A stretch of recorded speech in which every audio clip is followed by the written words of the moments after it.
कुळगाव बदलापूरची जी घटना झालेली होती या संदर्भात डेप्युटी डायरेक्टर मुंबई रिजन आणि महिला आपल्या बालहक्क आयोगाच्या अध्यक्ष यांच्या उपस्थितीमध्ये हा रिपोर्ट तयार करण्यात आलेला आहे। सविस्तर चौकशी केलेली आहे। अहवाल मला आताच प्राप्त झालेला आहे आणि त्याच्यामुळे या अहवालाच्या संदर्भात आता डिपार्टमेंटची मीटिंग होईल आणि एक साधारण अर्धा पाऊण तासामध्ये आम्ही आपल्याला या अहवालावर आम्ही काय नेमका निर्णय घेतलेला आहे हे आपल्याला सांगू आणि ताबडतोब त्याचा GR सुद्धा इश्यू होईल। या प्रकरणामध्ये शासनाची भूमिका अत्यंत क्लिअर आहे। कोणालाही स्पेअर करण्यात येणार नाही। जे जे दोषी आढळतील त्यांच्यावर काय कारवाई करायची हे पोलीस डिपार्टमेंट ठरवेल, परंतु दोषींची यादी ही आमच्या अहवालाप्रमाणे जी आलेली आहे ती आम्ही पोलीस डिपार्टमेंटला सादर करू।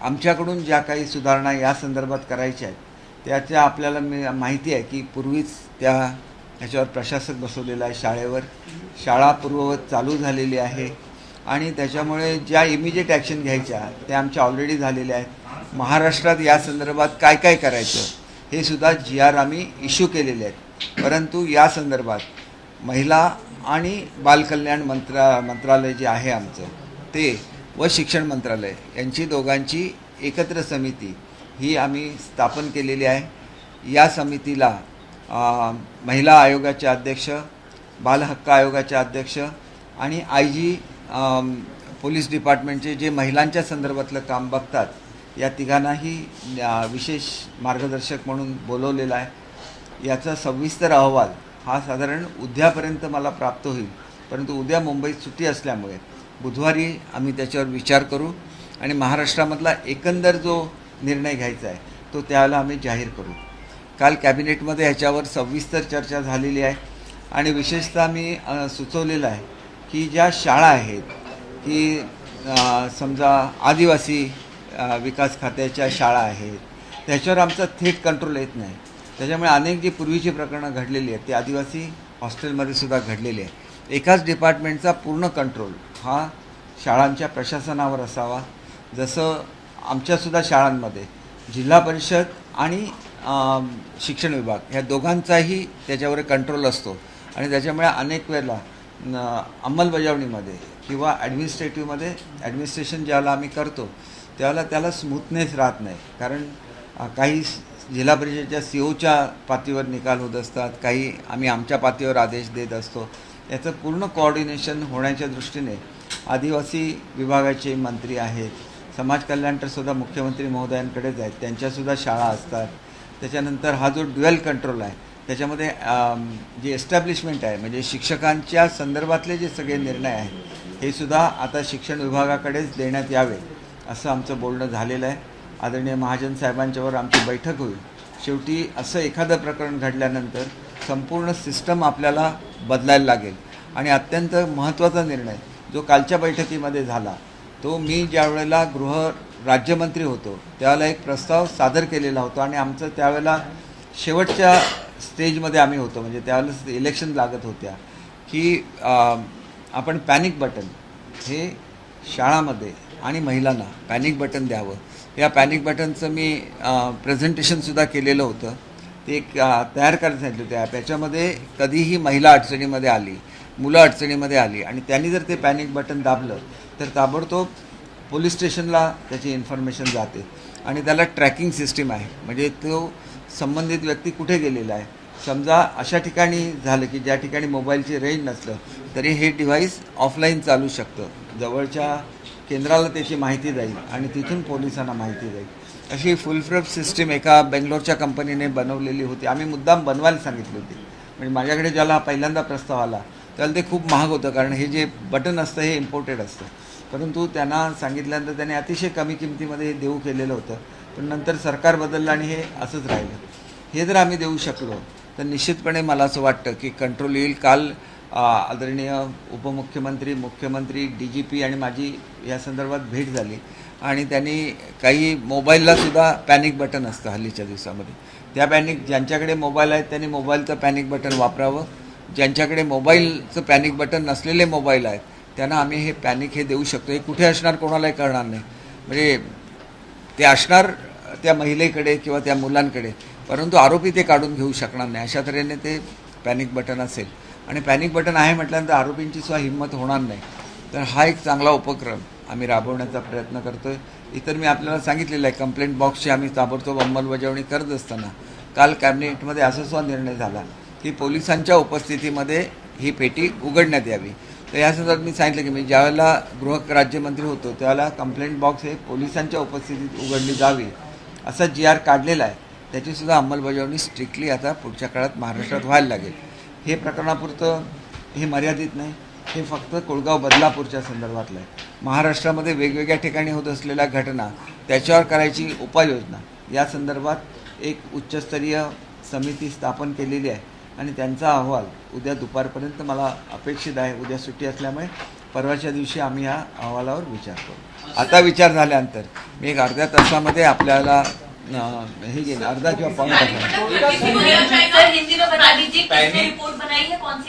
देखिए, ये जो इंसिडेंस गुड़गांव बदलापुर में हुआ था उसके बारे में मुंबई रीजन के जो डेप्यूटी डायरेक्टर है उनके नेतृत्व में एक समिति बनाई गई थी. उसको एडवाइज़र बाल हक समिति के जो महाराष्ट्र के अध्यक्ष है सुसीबेन शाह, वो उसकी मार्गदर्शक थी और उनके मार्गदर्शन में ये सब इंक्वायरी की गई. जो भी लोग इन्वॉल्व थे वेरियस डिपार्टमेंट के सबके साथ इंक्वायरी की गई. हालांकि दूसरे डिपार्टमेंट की इंक्वायरी करने का हमें अधिकार नहीं है. तो जो भी उन्होंने रिप्लाई दिया है उसके बारे में पुलिस डिपार्टमेंट को बोला जाएगा. किस सेक्शन के अंतर्गत उन पे कार्रवाई हो जाए ये तो पुलिस डिसाइड करेगी. लेकिन जो लोगों को निग्लिजेंट पाया गया था उनको सह आरोपी बनाना ये भी एक चीज़ है. मुझे मालूम नहीं इसमें क्या लिखा है, लेकिन अगर वो दोषी पाए जाते हैं तो उनको भी इसका जो ये है परिणाम है उसको भुगतना पड़ेगा. देखिए, गृह मंत्रालय को जो सजेशन जाने हैं हमारे डिपार्टमेंट की तरफ से, वो इसके बेसिस पे सिर्फ गुड़गांव बदलापुर के बारे में दी जाएगी और जो हमारे महाराष्ट्र के बारे में जो है उसमें वो जॉइंट है. उसमें महिला बाल कल्याण विभाग है, पुलिस डिपार्टमेंट है और एजुकेशन डिपार्टमेंट है. इस सबको इकट्ठा लेके ये सजेशंस बनेगी और जो भी सजेशन बनेगी, शायद उस वक्त मुझे ये याद नहीं आया कि हायर एंड टेक्निकल एजुकेशन को भी उसमें लेना था, लेकिन जो भी सजेशन होगी वो सबको एप्लीकेबल होगी. देखिए, ये तो ऐसे है कि कुछ लोग इस इंसिडेंस को माझी लाडकी बहन के साथ भी लिंक करना चाहते हैं. कल अगर कोई महिला ऐसा बोले कि मुझे 1500 रुपये नहीं चाहिए, मुझे एक पैनिक बटन दीजिए, ये मैं अपनी बेटी को गिफ्ट करूँगी, तो वो भी दिया जा सकता है. देखिए, ये तो ऐसा है कि सिक्योरिटी हर किसी का जिम्मा है. जो लोग क्रिटिसाइज़ करते हैं उन्होंने तो कुछ भी नहीं किया. उनके समय में भी बहुत सारे ऐसे इंसिडेंट्स हुए. जबकि मैंने आपको बताया कि जब हम लोग सत्ता में थे तो कंप्लेंट बॉक्स का कंसेप्ट आ गया, ये पैनिक बटन का कंसेप्ट आ गया. बाद में हमारी सत्ता चेंज हो गई तो इसलिए वो पीछे रह गया. तो उसके बारे में करेंगे. जो कुछ कल जो चर्चा हुई उसमें कुछ बदलाव एक्ट में भी लाने हैं, उसके बारे में हुआ. क्योंकि ये जो मांग कर रहे हैं शक्ति और प्रेजेंट जो ये थे रूल्स थे, मतलब जो एक्ट रहता है वो एक्ट के प्रोविजंस मैच नहीं हो रहे थे. इसलिए उसको रिजेक्ट किया गया था.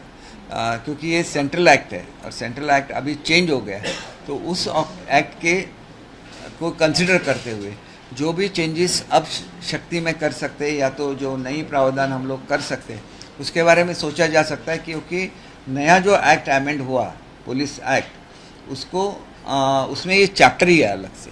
तो ये एक एडवांटेज है कि आगे चल के ये कन्फ्लिक्ट नहीं आएगा, क्योंकि ये पहले एक्ट में चैप्टर नहीं था. तो इस सब को ध्यान में रखते हुए बहुत सारी चर्चा कल की कैबिनेट में भी हुई और बहुत सारे कदम भी हम लोग उठा रहे हैं. देखिए, ये तो नहीं ये तो पर्सनली दिया जाएगा. लेकिन जो घटनाएं हमारे सामने आई हुई है वो जिस जगह पे होती है वहाँ पे भी पैनिक बटन नॉट नेसेसरी कि वो अपने इलेक्ट्रॉनिक ही हो, एक बेल भी हो, और अगर वो बजाए लड़की या कोई जो जिस पे अन्याय हो रहा है तो प्रिंसिपल के तो समझ में आ गया कि बजर बज रहा है, ये तो इमीडिएटली कर रहे हैं. जो पैनिक बटन है वो तो टेक्नोलॉजी है, उसको टेंडर निकालना पड़ेगा, उसको इंस्टॉल करना पड़ेगा, तो ये प्रोसेस है। लेकिन जैसे हमने सीसीटीवी लगाए वैसे पैनिक बटन भी स्कूल में हो सकता है, जहाँ स्कूल के स्पेशली हर क्लास, हाँ हर जरा मैडम नहीं दे कुर्सी पे, हर क्लासरूम में ज़रूरी नहीं है, जहाँ पे अरे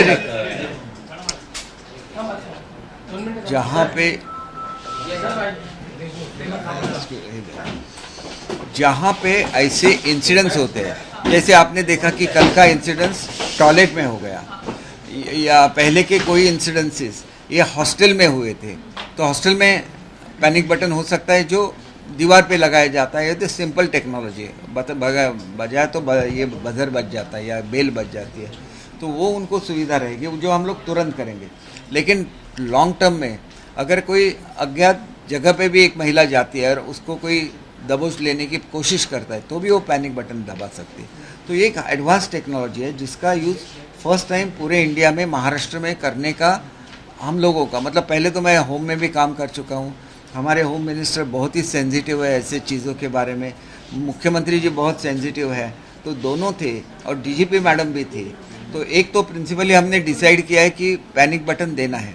ये पैनिक बटन नए वाले जो मोबाइल आते हैं उसमें भी ये पैनिक बटन है, लेकिन हर युवा के साथ मोबाइल नहीं हो सकता है, स्कूल में नहीं हो सकता है, उनको पैनिक बटन दे देंगे जो उनके शरीर पे रहेगा या तो उनके बैज में रहेगा, उनके कुछ लोग चेन पहनते हैं उसमें रहेगा, लेकिन ये बजाने के बाद पुलिस को तुरंत इत्तला मिल जाएगी ताकि वो लड़की सेफ रहे। और जो गुनहगार भी होता है उसको एक बार पता चल जाए कि पैनिक बटन दबा दिया गया है तो कोई ऐसी हिम्मत नहीं करेगा।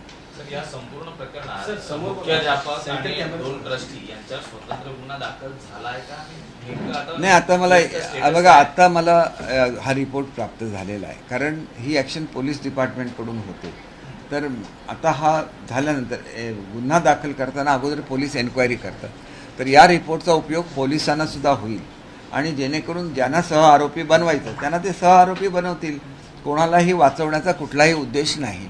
खरं तर हे प्रकार घडत असतात, हे शाळांमध्ये घडत असतात किंवा ओपन एखाद्या ठिकाणी घडत असतात, अज्ञात ठिकाणी घडत असतात, किंवा काही लोक रिलेटिव्ह म्हणजे 90% म्हणजे इतर होमला काम केले 90% लोक असे असतात की जे ओळखीचे असतात, त्याच्यामुळे हे घरात किंवा अन्य ठिकाणी घडत असतात।